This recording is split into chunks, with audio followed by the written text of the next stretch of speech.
This is the eventual sequel to an occurrence that occurred some 1000 years ago with Acharya Man Tung Swami, who was a fervent believer in Tirthankara Rishabh Dev. He fell victim to Kalidas, an arrogant and intelligent individual in King Bhoj's domain. It's fascinating to see how he overcame problems in life to tackle them.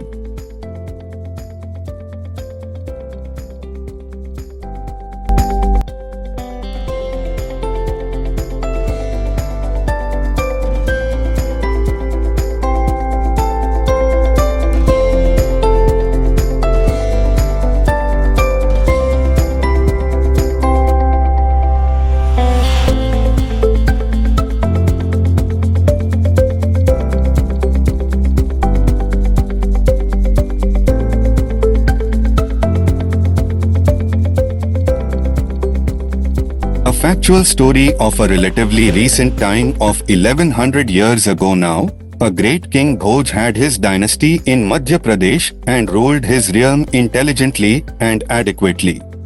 The public was largely happy. He had a team of knowledgeable persons in his royal court.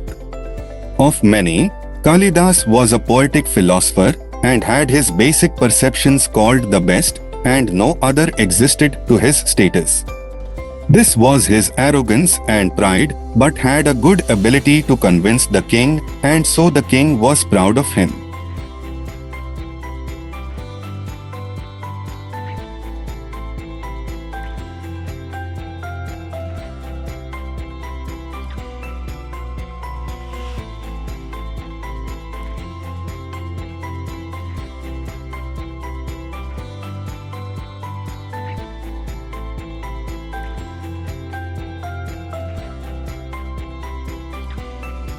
During the court, once a sheikh with his young son visited for some work, and the king asked a question about their capacity to know inference.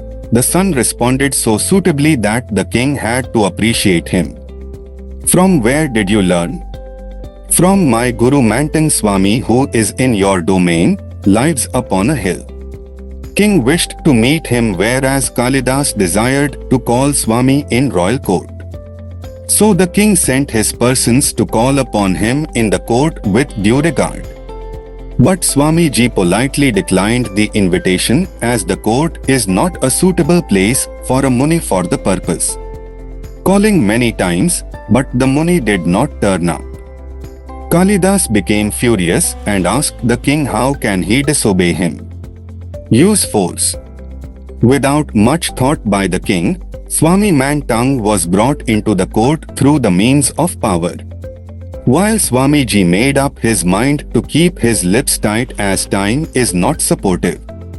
King and Kalidas asked many times the reasons for disobeying, but he did not respond to them. Finally, he was. Surprisingly, they could not keep him in prison for long. Within a few hours, he was out of the bar and was sitting outside of the jail. For 3 consecutive days, it happened to be the same. So to restrain his bursting act, his body was chained with a lock. He was kept in a special prison room which was inside of the 48 rooms, and each was locked. It will be very hard for him to come out of prison, as a high security zone was created to watch Swami Man Tung going out of jail. Instead, he leaned toward writing shlokas for his intense devotion to Tirthankara Rishabh Dev, who was born over a billion years ago. Since then his power and its stream have been flowing, and everyone can enjoy a taste of it. So the devotee has not to worry about anything, as Bhagwan himself takes care of devotees. Given this, he was not worried, a total faith. He leaned wholeheartedly into the thoughtful script to be escaped from this dreaded prison, which is coupled with the 48 calls. The power of my beloved God can impact the Chakravyuh. He went on to write the chain of the sequel stroke to be effective in breaking the chain of calls. It took 3 days to prepare 48 stanzas, and got completed on the early morning of the fourth day. On completion, the first lock of his bodily chain got opened with a sound, and consequently, all broke in sequence one after another, and the respected Swami was ousted from prison and was seen sitting on a wooden stool in front of the jail. Hearing the event, the devotees of the city gathered outside the jail and sang a song in his greatness for blessing.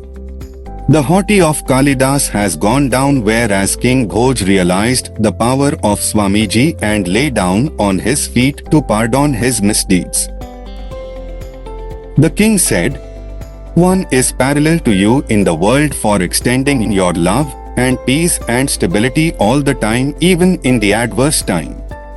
The king changed his misconceptions and followed his guidance. The footprints of Mantung Swami are established in a shrine set up on the hill with 48 pillars, a place where Swamiji spent his last time. Swami Man Tung was an intellectual assent and trust in the first Tirthankara Bhagwan Rishabh Dev. He appealed to Rishabh Dev Bhagwan through mantras against the punishment given for keeping him behind the 48 locked rooms for no reason. So he developed 48 verses, the gems to unlock the chain of adverse calls. Each verse is well connected to overcoming a certain type of trouble and is a guide for how to chant.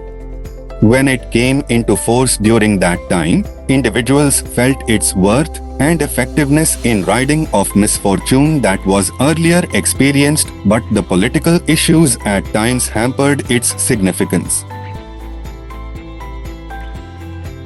After a long cover of time, its importance was felt in a specific upper-class circle that indicates the stress and strain have impacted human beings for one reason to another all over the world.